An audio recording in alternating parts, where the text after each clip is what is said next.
pagkakaiba ng environment noon sa ngayon?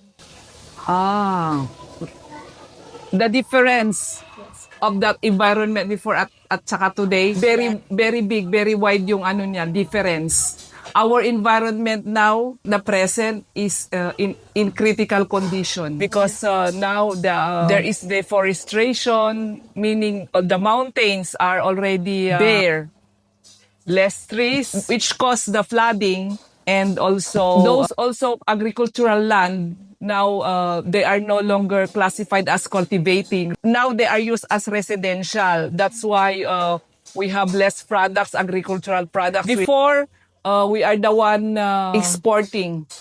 Other countries like Vietnam and other Asian countries, we are now the one buying agricultural products from them. Meaning environment is also included our sea products, di ba? Also, we have now less sea resources, those fishes, because of these too many minings are making it the seas, the rivers, the swamps, the lakes, they are now tinatapon na nila sa mga rivers natin, affecting all our environment.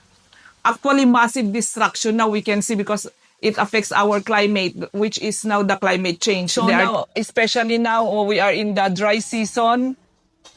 Dry season tayo. All this one is the effect of environment. All year round, we cannot identify which one is dry and wet season.